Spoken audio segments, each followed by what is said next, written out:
Então, Juliana, muito obrigado por participar da nossa aula, do nosso projeto. Fico muito feliz, de verdade, de coração, por aceitar em conversar com essa meninada, com essa molecada, ensino médio, cheio de vontade, né? Criatividade é a flor da pele aí, né? Exato. Então, muito obrigado por tudo, pelo carinho, pelo respeito, por apoiar o nosso projeto e apoiar a educação. Isso é fantástico, assim, não tem preço. Gente, eu queria entender um pouco porque eu recebi o convite, mas eu acho legal eu fazer uma explanação geral, assim, do meu trabalho, né? E à medida que eu estiver falando, vocês podem me interromper se tiver qualquer dúvida ali. Não se sintam constrangidos de parar e perguntar qualquer coisa, sabe? Porque aí a gente faz um diálogo, é mais fácil de transcorrendo, né? Porque se deixar, eu sou muito faladora, então eu vou, né? Aí, de repente, vai que não sobra. E, Felipe, tu vai aí mediando, né? A questão do tempo e tal. Pode deixar. E primeiro eu vou me apresentar, né? Eu sou Juliana Notário, sou uma artista plástica aqui do Nordeste. Atualmente eu estou aqui estou em Olinda, né? No sítio histórico. E nos últimos anos eu estava ali muito entre Belém, Recife e Rio, né? Porque o Rio de Janeiro foi onde eu fiz o mestrado e o doutorado na UERJ, que é a Universidade do Estado do Rio de Janeiro. Então tem um dos cursos de pós-graduação assim mais livres, multidisciplinar. Então assim era um lugar que eu visei já por essa, né? Porque a gente sabe que o sistema acadêmico é muito sistematizado. Então é um curso bastante aberto, poroso a outras linguagens e tal, né? Outros campos de conhecimento. E aqui eu vou mostrar um pouco da minha trajetória. Eu acho que vou focar aqui um pouco no que antecede. Eu acho que não sei se a turma conhece a obra que viralizou em 2000, no começo de 2021, não foi? E ali que foi atacada, aquela coisa toda. E, na verdade, aquela figura, né, que é a ferida vulva, já fazia parte da minha poética, da minha pesquisa há mais de 20 anos. Então, assim, é interessante mostrar o percurso de um artista até chegar numa obra, né, porque, querendo ou não, teve condições de fazer uma obra grande, com um aporte financeiro e tal. Houve um espaço e um apoio para que aquilo acontecesse também. Pode falar, Beatriz, eu abri o áudio. A Beatriz disse que gostaria de ir à sua casa. De o quê? E gostaria de ir à sua casa, que achou tudo muito bonito. Você ia gostar muito de estar aqui no Carnaval. Porque é na rua da casa de Alceu Valença, assim, no pico do Carnaval. Iremos, ó. E eu fico aqui querendo conseguir isso ainda, né? Vamos conversando. E aí, já a hora que abrir, eu coloco aqui na tela. E a gente vai seguindo. Isso. Já falou quem é você? Então, assim, minha trajetória, né? Eu fiz a Universidade de Artes aqui, o curso de licenciatura em Artes Visuais, na UFPE, que é a Universidade Federal de Pernambuco. E depois de 10 anos, eu resolvi fazer o mestrado e depois, né, aí fui para o Rio, para a UERJ. Depois, em seguida, eu fiz doutorado lá também. Nesse meio tempo, eu passei a ir muito para Belém, porque eu fui fazer participar de um salão, né, em Belém do Pará, que é um salão super importante. Ultimamente, eu acho que no Brasil ele é o mais importante, que é o Salão Arte Pará. E aí eu conheci Belém, toda aquela atmosfera toda. E como eu estava no Rio, né, eu decidi me mudar para lá. Tipo assim, tinha conseguido uma bolsa também da Funarte, né, que são esses editais que dão os fomentos para os artistas, senão não teria condições de ir. E aí, a partir de lá, comecei a fazer uma residência artística, que eu acho que é isso que vocês veem muito por aí, né, que é nesse momento as residências artísticas acontecem no mundo todo. E é uma coisa muito, muito interessante, né? Porque você é convidado ou você se submete a edital e vai passar um tempo naquele lugar, com outra cultura, ou até vezes no próprio país, em outro estado e tal. E ali você tem relações com o ambiente, com as pessoas do local, ou com artistas também de outros locais que estão fazendo a residência, e aquilo tudo, né, faz com que você tenha muito material para, né, para criar. Então, nesse processo em Belém, eu comecei a fazer algumas vídeo performances. E nesse processo é que surgiu a Moama, as Mimosas, não sei se vocês conhecem aqui, é uma performance que eu sou arrastada por um búfalo, né, na areia da praia. Nossa, chegou? Tá chegando, hein? Ainda não? Não sou eu. Não sou eu. O Luiz gostaria de fazer uma pergunta. Qual é a pergunta, Luiz? Tudo bem? Juliana, você poderia levantar um pouquinho a sua câmera? Tudo bem? Então, eu queria perguntar como que foi o início até você se tornar uma artista, como que você chegou à conclusão que você queria seguir nesse caminho e como que foi, tipo assim, você teve muito receio de familiares e próximos de você quando você decidiu percorrer esse caminho e tal? Como que foi? Na verdade, eu venho de uma família assim, meu avô é pintor, né? Ele dava aula e ele vinha do sul, a família da minha mãe, que é esse avô por parte de pai, que é Luiz Notário, então ele já era artista, né? Tinha sido até assistente de Portinari e tal, e ele veio para cá, para o Nordeste, para dar aula na escola técnica. Então ele já, né, além de dar aula na escola técnica, ele dava aula de pintura, ele era pintor, ele fazia exposição. Então eu já tinha esse ambiente. E tinha meu pai também, que tinha sido fotógrafo, formado em arquitetura, design, depois ele foi, né, gestor de cultura. Então eu já venho de um ambiente, já vinha de um ambiente que, né, de design e tal. Meu pai tem um escritório de design que é um dos mais antigos aqui do Nordeste, então vinha desse ambiente. Agora a questão de assumir isso enquanto profissão, tudo dava um medo. Eu fazia, né? Eu sempre soube que eu era artista, aquela criança que sempre desenhava na sala de aula, tal. Isso eu não tinha dúvida, mas eu tinha receio de como viver disso, né? E aí eu entrei, mas eu decidi, fiz o curso de artes visuais, que não foi uma escolha fácil, né? Porque você sabe, fazer arte né? Por mais que a gente tenha caminhos aí, um mercado, agora que o mercado ficou mais quente, mas antes não era. Então, você também tem uma área acadêmica de ensinar, de licenciatura e tal. Então, né, eu fiquei aí, entrei no curso e fiquei com muito medo, assim. Eu queria até mudar para design, achando que, na verdade, o artista ele precisa de muitas outras fontes de informação e de inspiração, que você vai encontrar isso em muitas outras disciplinas, não necessariamente, às vezes, no curso de artes visuais.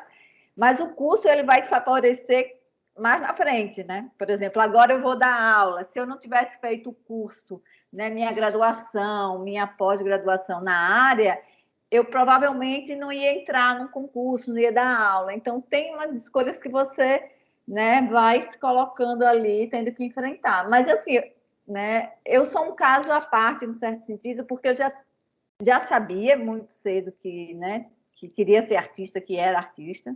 Eu já tinha essa consciência. E tinha um ambiente que acolheu, de uma certa forma. Então, né, não foi difícil nesse sentido. Mas eu sei que tem outras situações muito mais complexas, né, onde você não tem uma família que, né, ninguém da família tem uma relação com arte. Então, a situação fica mais, né, mais contra a corrente. Mais perguntas aqui na sala? Perguntem aqui. Pode vir, Amandinha.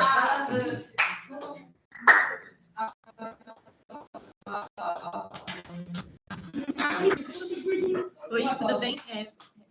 Boa tarde. Boa tarde. Juliana, eu queria saber.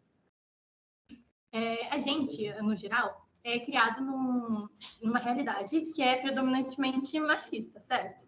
Uhum. Então, eu gostaria de saber quem foi para a senhora, ou várias pessoas, que te fizeram mudar essa mentalidade, essa evolução, e aí te inspirar a fazer obras feministas. Deu, claro. Gente, isso aí é um fato, né? A gente vê quem está nos museus, quem está né? Você vê a maioria dos estudantes até de arte são mulheres, mas quem está ocupando os espaços são os homens, né? Em todas as instâncias, desde do museu, dos artistas que são representados, diretores, professores, enfim. Então, isso, claro que você vai encontrando vários empecilhos, mas ali o que me inspirou, não sei se vocês conhecem, a Louise Bourgeois, que é uma artista francesa. Ela teve um momento que ela teve muito, eu me inspirei muito nela, né? E ela tem toda uma relação ali com a família. A família queria, o pai queria que ela fosse homem, então tem toda uma poética ali ligada a essas questões, né? De gênero, do patriarcado. Então ela foi uma artista que me inspirou bastante. E isso vem da sua vivência também, né? Querendo ou não, eu estou no Nordeste. O Nordeste, em relação ao Brasil, ele está mais atrelado a essa sociedade, né? Os costumes mais machistas, mais sexistas mesmo. A gente vem ali do coronelismo, da Casa Grande Senzala, isso aqui está mais próximo desse processo. Então, essa relação eu sempre via, né? Até dentro de casa, você vê que todo mundo né, artista, é de esquerda, isso e aquilo, mas nas relações, né, na micropolítica ali, dentro do... Você vê o machismo acontecendo, você vê, né, porque o patriarcado, gente, ele atinge pelo corpo, né? Ele está na escola, ele está, né, nas instituições, no museu, no judiciário, no legislativo, ele está em tudo, então ele forma a gente. Então, isso faz parte da nossa cultura. E quando você também é fruto disso, então você está sempre tendo que se observar, se desconstruir, perceber, porque ele é naturalizado, né? Então, é um processo, mas teve um momento da minha produção que eu não queria me associar às produções artísticas, né, de uma produção mais identitária nessa questão do feminismo, porque eu sou de uma geração que ficou meio que no limbo ali. Né? Os anos 80, os anos 90, o feminismo ele foi colocado ali de uma forma muito pejorativa, e o capitalismo fez isso, né? Porque quando a gente vai ver, a gente vê o que é que está por trás disso. O capitalismo só sobrevive, né, com o patriarcado. Então, ele precisa dessa opressão contra os corpos das mulheres para poder subjugá-los e ter, né, essa mais-valia, essa exploração desses corpos, não só das mulheres, como, né, a gente vê dos afrodescendentes, dos indígenas e todos, né, as minorias, né, que não têm as representações. Então, eu me afastava com medo de ser enquadrada nesse lugar só, não, é uma arte feminista e pronto. E tem outras questões na minha obra que é muito importante, como a questão da morte, que é além da sexualidade, a questão da morte, que para mim é... E aí eu ficava com medo de ser colocada nessa... Como eu acho que todo artista tem medo de ser colocado na caixinha e perder essas nuances que me interessavam também. Mas aí, com a quarta onda feminista, né, mais recente, né, a vocês, essa juventude aí que veio com tudo, de uma certa forma, me deu coragem, né, para eu me sentir mais, né, assumir esse lado, né, porque sempre teve, né, sempre esse confronto, né, de um corpo feminino contra, né, uma sociedade patriarcal que valoriza, né, os costumes, né, em detrimento de outros, né, fizeram parte ali da minha poética. Então, isso teve mais espaço a partir dessa nova quarta onda aí que veio com tudo. Então, eu assumi de uma forma mais consciente até, porque é isso, eu tenho quase 50 anos, gente, então eu venho de uma geração que ficou ali, sabe, no limbo. E minha mãe não, já pegou uma contracultura, os anos 60, aquilo ali mais forte. Então, na minha fase, falar feminista já associavam a mulher lésbica, peluda, sapatão. Tinha uma coisa ali que foi colocada para a gente de uma forma muito perversa, né? Para tirar justamente essa consciência, e que agora veio com tudo. Então, eu vim no bolo também, eu me agarrei, né, com essa onda que me fez perder esse medo, de uma certa forma. E eu estou aqui tentando baixar o tamanho disso. Gente, chega a estar engraçado isso aqui. Sabe o que eu posso fazer? Espera aí, calma. Eu posso ir para o meu site, se quiser compartilhar o site, é interessante. Pode. Né? Abre lá meu site, que aí... Porque tá... eu coloquei aqui para Eu abro aqui. diminuir o tamanho, nem isso ele quer fazer. Tá bem doido isso aqui. Ó, reduziu, tá.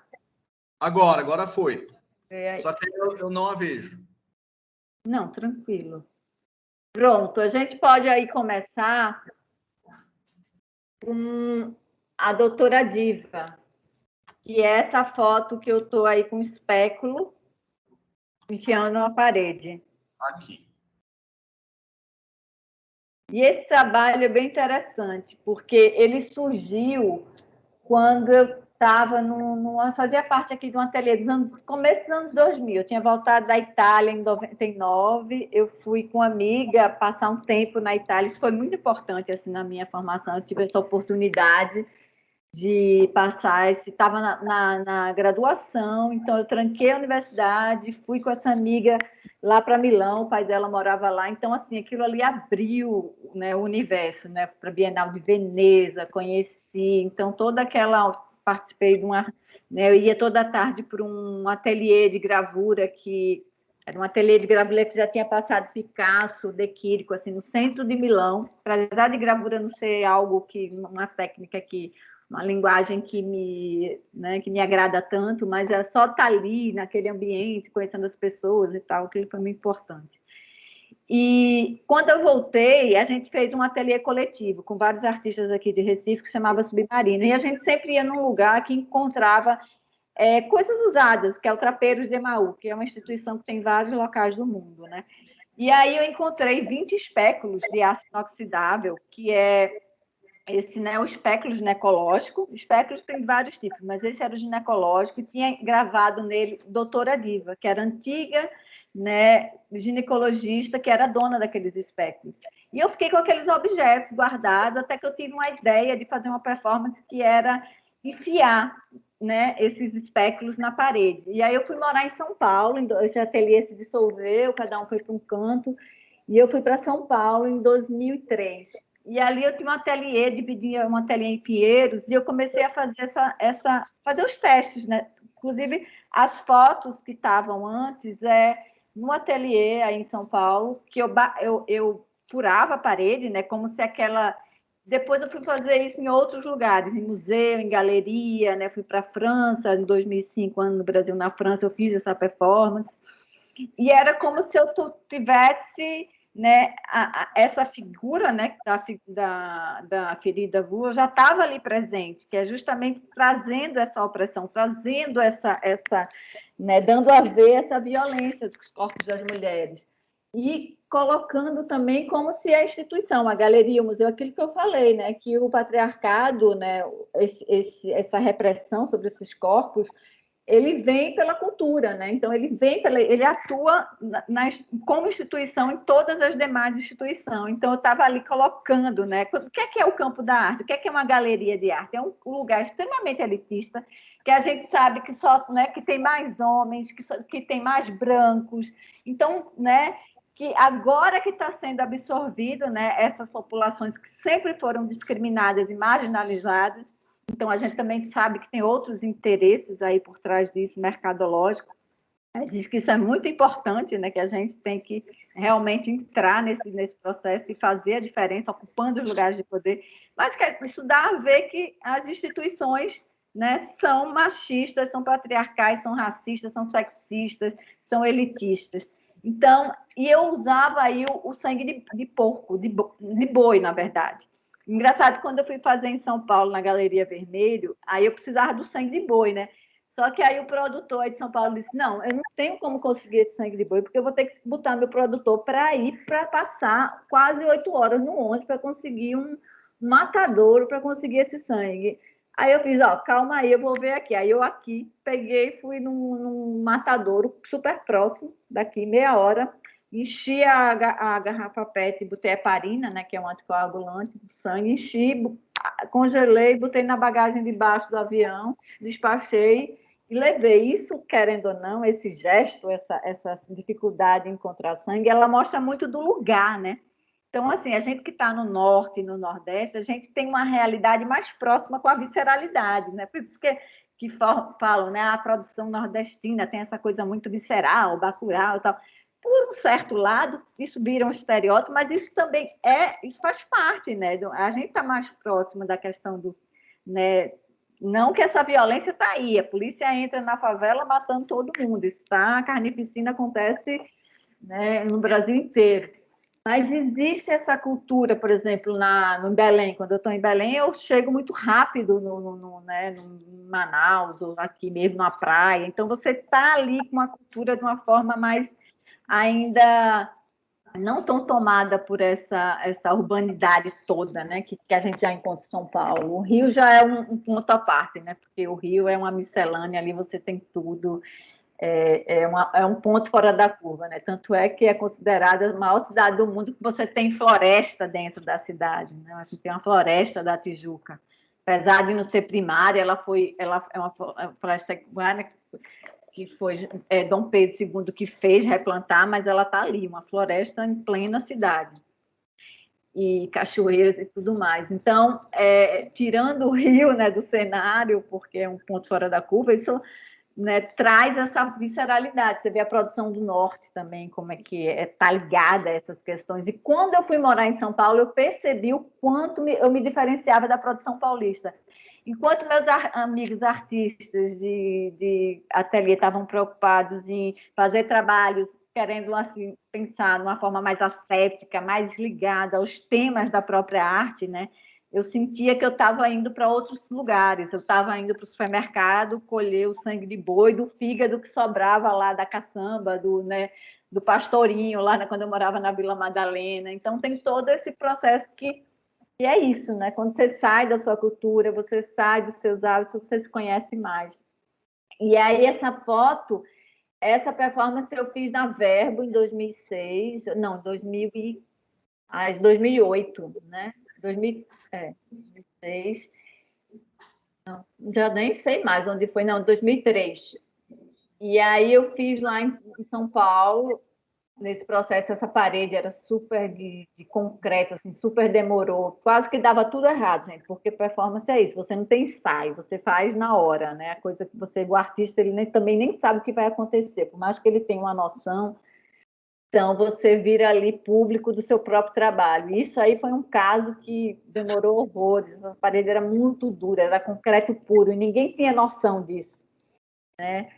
E, por sorte, eu tinha feito exercício para o braço, porque sempre quando eu vou fazer um trabalho que exige alguma parte do corpo, ali na perna, seja lá o que for, eu, né, tento exercitar ali para fazer o trabalho.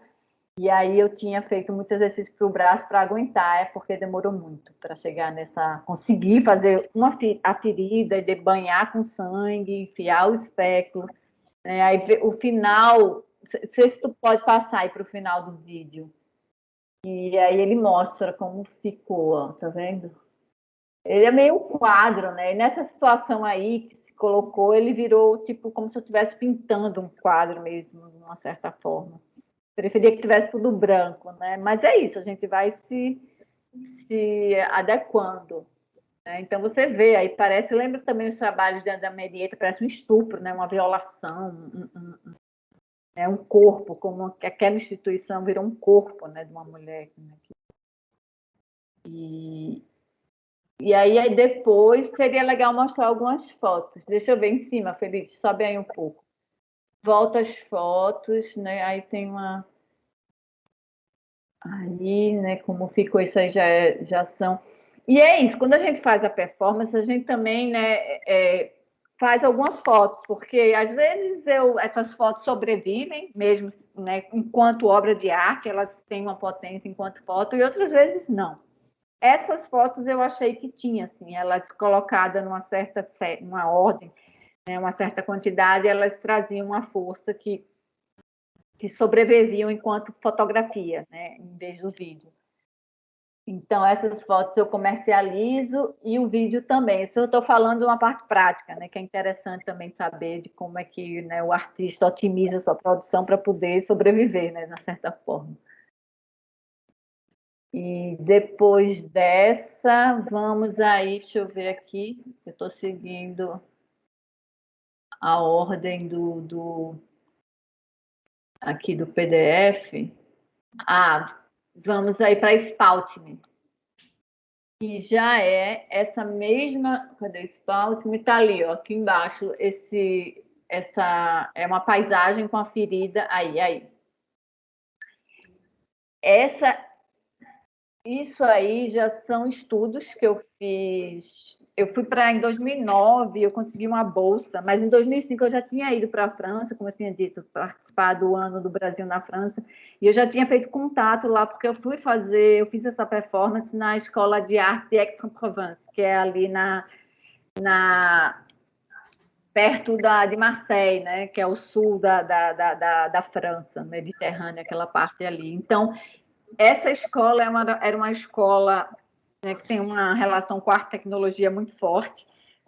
E aí eu fui para lá, eu morei dentro da escola e eu estava fazendo uns trabalhos com tecnologia, só que eu enchi o saco daquela tecnologia toda, porque naquele momento, 2009, a França estava assim, tudo era tecnologia, sabe? Mas aquele deslumbre pela tecnologia, e você realmente via que os trabalhos em si não tinham muito conteúdo, então havia mais um deslumbre pela técnica do que qualquer outra coisa. Então, aí eu fui fazer era uma residência livre, eu fui para Berlim, fui para outros lugares e comecei, quando eu estava em Berlim, eu vi aquelas empenas cegas dos edifícios, né? Porque Berlim tem muita construção, e eu comecei a imaginar aquela feridona, que era uma coisa que eu já queria fazer. Então, tinha esse lugar aí, lá em Berlim, que era uma Tarles, era uma antiga fábrica que foi ocupada, depois ficou legalizada, ou seja, era um lugar grande de arte, um curador e tudo.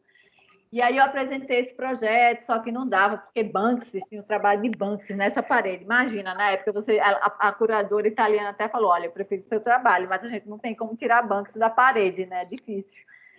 E também não ia ter condições financeiras de fazer, porque eu queria fazer mesmo com a alvenaria e tal, e talvez aí não pudesse. Ou então, no máximo, colar, fazer uma grande colagem. Isso ficou, e eu fiz esses estudos. Aí depois uma curadora me convenceu a colocar esses estudos, pode ir passando, Felicia, as fotos, para uma exposição.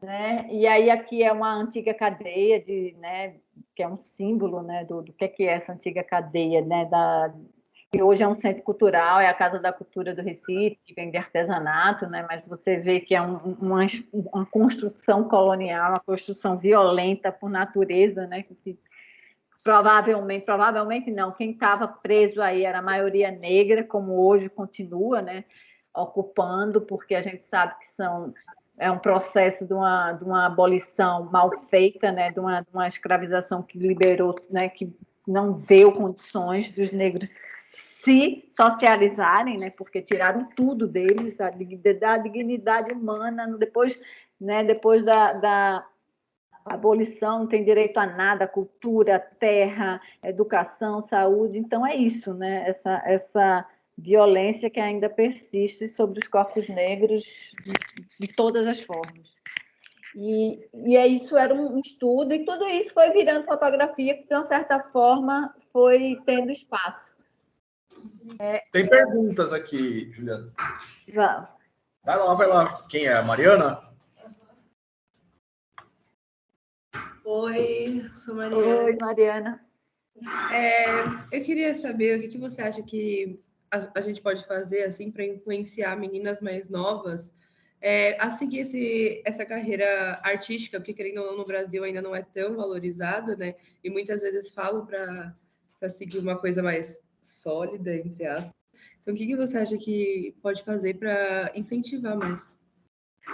O que pode fazer para incentivar mais, de qualquer forma, é você dar exemplos também, né? Você inserir, aproximar essas meninas do universo que elas, de mostrar exemplos, de mostrar produções, de mostrar artistas que tornaram isso possível. né? E que também não venha colocar como se fosse uma coisa fácil, mas que dá real, de certa forma, né?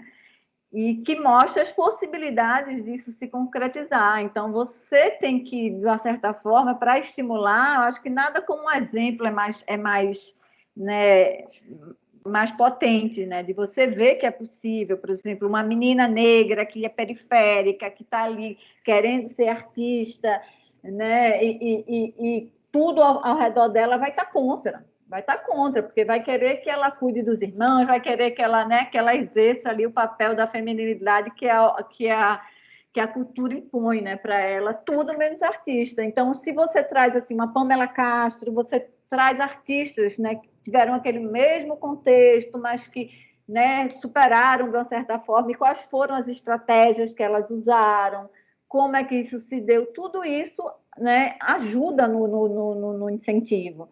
E, né, trazer a produção dela para perto, né, de valorizar, assim, de mostrar quais são as possibilidades dentro do campo da arte. Então, assim, se você, né, o artista ele tem várias frentes, né? Desde a questão do ensino, a questão da arte mais aplicada, a questão do próprio mercado. Então, tem vários nichos, tem vários. É você mostrar a gama de possibilidades junto com exemplos que ali vai estimular, eu acho, nesse sentido. E esse papo aqui também, né, Juliana? Trazer o Isso faz parte desse processo. Quantas meninas e meninos querem viver da arte e não conhecem de fato, né? Então, essa aula, esse papo, essa interlocução é uma experiência incrível, né? E saber também que viver de arte, você tem, por exemplo, o meu exemplo, eu tenho um trabalho que ele é mais experimental. Eu trabalho muito com vídeo performance, com vídeo, tudo isso, de uma certa forma, é mais difícil do mercado absorver. E a gente se tratando também, quem é que consome arte de uma forma, né, mais contundente. Eita, caiu. Voltou. No Brasil. É a elite, é quem tem dinheiro. E qual é a mentalidade dessa elite brasileira? É uma elite extremamente classista, racista, né? Então, a gente tem lá esses valores que moldaram o Brasil e que persistem nessa elite. Então, eles vão consumir isso, né, com certa parcimônia. Às vezes é que porque está na moda, consomem e tal. Mas não é fácil. Minha produção no mercado ela é difícil. Todo mundo, né, diva, capa do The Guardian, tal, CNN, né, mas o cara rico, ele não compra uma obra, bota isso na sala dele. Então, ele também inviabiliza com que eu, artista, possa produzir mais, possa, né, criar mais significados em termos da minha poética e tal. Então, tudo isso que é difícil. Como é que eu vou driblar isso na minha produção? Ou eu me moldo ao mercado, que é algo que para mim não me interessa, porque vai ferir muito minha maneira de produzir, minha poética. Então, assim, eu não vou fazer o que o mercado quer. Então, eu vou para outros lugares, vou dar aula, vou fazer meu mestrado, vou fazer meu doutorado, vou conseguir minha bolsa. O que é que eu vou fazer? Vou entrar nos editais. Inclusive, tem muito edital aberto aí. Esse ano, a cultura, né, com a entrada, a volta de Lula, assim, acho que as leis de fomento, né, emergenciais, então, nunca se injetou tanto dinheiro na cultura como está acontecendo agora no Brasil. Então, você vai vendo outros mecanismos. Então, tem várias frentes de você pode, né, ir atrás. Então, não é só o mercado, porque se eu fosse depender do mercado, eu estaria frita, né? Então, são essas questões que estão dentro do campo da arte. O campo da arte é muito... E tem a cadeia produtiva da arte também, né? Que você tem ali montagem, tem toda essa parte técnica também, que eu já passei por isso. Eu já trabalhei, quando eu estava em São Paulo, na montagem da Bienal de São Paulo. Eu fui assistente de montagem. Né? Eu já trabalhei com monitoria, com arte e educação, na FAP, no Itaú Cultural, terminei sem ir. Então, são todos essa cadeia produtiva da arte que você tem como atuar. Então, para um artista viver de arte só no Brasil é muito difícil. Né? A não ser que coincida ali que ele tem uma poética, que seja mais palatável ali, mais consumível e tal. e que também esteja ali a sua temática esteja no momento certo. Tem toda uma série, né? Com essa sociedade capitalista, né, neoliberal, você tem que ter não basta apenas ser só um bom artista, tem que ter um conjunto de situações que favoreçam com que aquilo, né, aconteça de uma certa forma. Luiz tem uma pergunta aqui, Juliana. Juliana, podemos mais alguns minutos? Sim, sim. Vamos lá. Opa, não? Então, de todas as suas obras, que você considera até mais conhecidas, qual você considera um pouquinho mais impactante? E como você vê as reações das pessoas e, tipo, como você vê, tipo, a reação delas sobre a sua arte, né? Como você lida com essa reação deles e como lida com críticas, etc. Em termos de visibilidade, nesse caso eu poderia apontar a Diva, né? Porque foi atacada, né? Como diz assim, direita, esquerda, ali tá, os reacionários, né? Moralistas, né? Que estavam naquele momento, né? Quando o Olavo de Carvalho, que era o Olavo de Cadáver, né? Que morreu, que era o guru bolsonarista, e falou ali no Twitter dele, porque vocês estão preocupados com bucetão de 33 metros, o negócio é combater com pirocão, ele estava dizendo ali, o negócio é combater com a arma, né? A gente distribui arma para a população, e quem não for como a gente, né, branco, abastado, heterossexual e tal, a gente mata, né? Mata os gays, mata os travestis, mata os negros, mata as mulheres, mata os indígenas. Era basicamente isso. Eu estou falando de uma forma muito simplista, mas o que estava por trás era isso. E aí, em termos de repercussão, veio tudo isso. Mas, para mim, a obra que é mais difícil de eu ter uma interlocução, porque ela própria ela dificulta também, é Mimoso. Feliz de ver se tu consegue trazer aí Mimoso, que é uma videoinstalação que, na verdade, eu fiz em Belém, na Ilha do Marajó, e que eu fui lá para fazer uma performance que eu era arrastada por um búfalo, né? Eu estava num processo que eu deixei os pelos do meu corpo crescer durante 2 anos, que foi o trabalho do mestrado no Rio, isso há 10 anos atrás, isso causava muito mais estranhamento que agora. Enfim, e aí eu fui para Belém e tinha uma produtora amiga minha que estava fazendo até que é um negócio muito legal para usar em sala de aula, viu, Feliz? É o Brasil Visual, não sei se você já usou. É uma série que foi para a TV Brasil e ela mapeia a arte contemporânea do Brasil todo. Então, tem vários temas, performance, videoarte, pintura. Então, assim, bem... Vai para a 2ª temporada agora. E ela bancava alguns artistas, alguns trabalhos. E esse era um trabalho que eles bancaram, que eu disse que era... já tinha ido, né? Estava lá em Belém, que eu ia ser arrastada por esse búfalo. Na verdade, tu pode deixar aí rolando a performance. Vai lá aí, pronto. Ela é uma videoinstalação em 3 câmeras, né, que são grandes, assim, você entra no museu, elas estão lá, né, estouradonas na parede, e você fica imerso nesse lugar. E era eu sendo, né, puxada por esse búfalo. Só que aí eu soube que esse búfalo ia ser castrado. E aí eu fui dormir, a gente fez 2 dias de gravação. E aí eu perguntei para o dono por que ele ia ser castrado, ele explicou porque ele estava agressivo e ele estava apresentando perigo, porque ele usava o búfalo para fazer passeio na praia, né? E aí o búfalo poderia ver uma pessoa, isso era um risco que eu estava correndo também, né? De ser arrastada por ele, mas que eu tive que encarar, que é essa fé artística que acontece na performance, que eu não sei de onde vem. E aí eu soube que ele ia ser castrado e eu resolvi incorporar isso. E eu resolvi que ia comer o testículo dele. E isso aconteceu tudo muito rápido, né? Nem a equipe sabia direito o que estava fazendo, muito eu também. Então eu fui seguindo ali meu desejo e eu transformei aquela situação horrível, porque na hora a gente soube que era sem anestesia. Então, esse búfalo sofreu horrores, porque ele, Mimoso, a gente já estava, né? Já tinha desenvolvido um afeto com ele ali na filmagem. Ele já está, assim, foi uma coisa, assim, foi muito violento esse trabalho. E aí eu como esse testículo, né? Cru, na hora, nua, lá na beira da praia. E eu transformei aquele ato banal, que era que aquilo ia acontecer de todo jeito, só, né? Trouxe para o campo da arte. Só que essa performance é muito violenta, esse vídeo.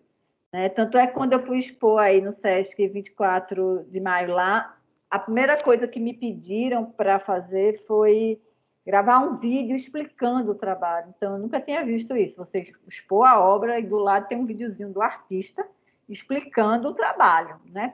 Estava naquele momento difícil também de fecharem as exposições. Tal. Então, os curadores, já se precavendo, já fizeram isso. Porque as pessoas acham que eu que mandei castrar o búfalo, que eu que fiz, né? Então, fica uma coisa aí meio uma revanche, já que eu sou, né, arrastada por ele. E isso é difícil, né, no caso, em termos de diva, né, a gente sabe, né, o horror, a vulva, o ódio da mulher, a misoginia, como ela é a nível mundial, né? Tanto é que tem um tabloide inglês lá, o Daily Mail, colocou a foto de diva, que é uma escultura pixelada. E o reflexo de diva no lago também pixelado. Então, assim, né, esse medo, esse ódio também, por quê? Porque o corpo da mulher tem força, né? Gerar a questão da reprodução é muito forte, é um poder muito grande, né? Tanto é que o Estado tem o poder sobre o corpo da mulher. Quem decide sobre a questão do aborto é o Estado, não é a mulher. A mulher não manda no seu próprio corpo, né? Isso aí em algumas sociedades. E, enfim, então esse é um trabalho que ele, de certa forma, ele é difícil, porque ele me coloca num lugar ali que eu não gosto, né? Que não é real, e que não é essa violência, né? Que eu dei um outro significado para isso, de alguma forma, e eu denuncio de alguma forma, né? Porque, cara, é uma violência, assim, um animal é visto como outro, né? O outro do outro do outro. Para que eu vou gastar dinheiro com anestesia, né? E fazem isso em várias fazendas, assim. Depois eu soube que isso é uma prática super normal, sabe? É bem complexo. Eu não como carne há muito tempo. Eu comia esse testículo assim com a vontade, com desejo, sabe, de pegar aquela energia e fazer sentido de alguma forma, porque aquilo ali ia ser jogado no corpo, né? Como, sabe, para valer essa crueldade, esse gesto tão banal, mas que é tão, né, uma morte, né, para um animal, né? Você, enfim, foi bem. Na volta ficou todo mundo muito mareado, assim, foi bem complicado esse trabalho, mas ele também, né, ele é forte, né?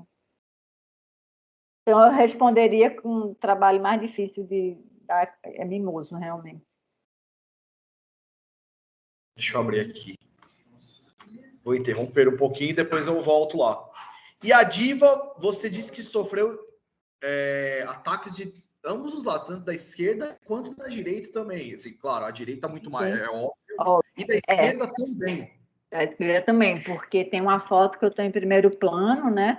E os trabalhadores lá da usina, a maioria são negros, né? Que são, né, aquilo ali é uma área extremamente pobre, é o retrato do Brasil, né? Um antigo usina de cana-de-açúcar, que ainda produz açúcar. Do lado ali Zumbi, né? O Quilombo dos Palmares está bem próximo ali, né? Então trouxe essa relação, né? E realmente eu estou ali, a branca, né? E ficou essa coisa do racismo todo, então eu fui atacada. De uma certa forma. No começo, eu até me arrependi um pouco de ter colocado aquela foto, né? Porque, não, eu posso estar endossando essa situação, né, que o Brasil, né, moldou, que isso é um problema de todos, né, um problema do Brasil, que não soube lidar com a escravidão, né, e não soube fazer a reparação. Mas depois eu vi que foi muito importante, porque, embora tenha sido criticada, isso trouxe à tona, levantou essa questão, né? Então, foi importante, de certa forma. Tchau. Gente, mais uma pergunta aqui, Juliana, ficaríamos horas. Não, é porque é hora do almoço também, né? É hora do almoço. Mas é óbvio que continuaremos outro dia, quem sabe? Que espetáculo o seu trabalho, assim, ele é extremamente visceral e importante, né? Para toda uma conscientização moral fantástico, assim. Tem mais alguma pergunta? Não. Então, Juliana, eu vou colocar na tela aqui uma brincadeira que nós fazemos no final da aula, só para deixar o ambiente um pouco leve, tranquilo. Vou colocar algumas imagens e aí você diz o que é melhor para você, o que você prefere, o que você gosta. Então, 2 imagens e aí você escolhe uma, tudo bem? Tudo bem. Vamos lá, deixa eu ver se compartilha a tela. Janela aqui. Compartilhar, veja se apareceu. Quem é melhor? Apareceu. Isso. Vamos lá. Então é bem simples. São poucas imagens. Maracatu ou frevo? Maracatu. Andar sobre cacos de vidro ou quebrar uma parede? Andar sobre cacos de vidro. Bolo de rolo ou tapioca? Tapioca. A nossa turma, os Smurfs. Os Smurfs. E por fim, Todd ou Nescau? Nescau.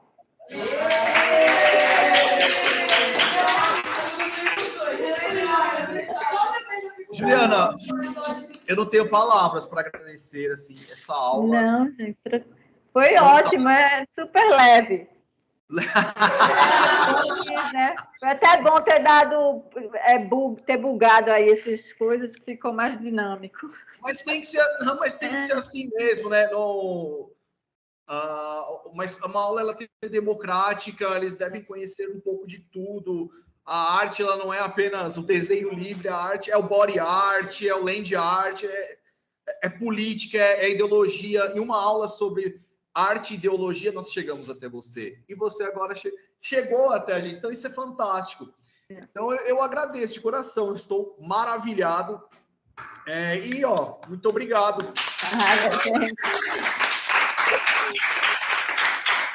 Obrigada, foi um prazer. Então, e faremos mais em breve, se tudo der certo. Vamos lá. Boa tarde para todos. Boa aí.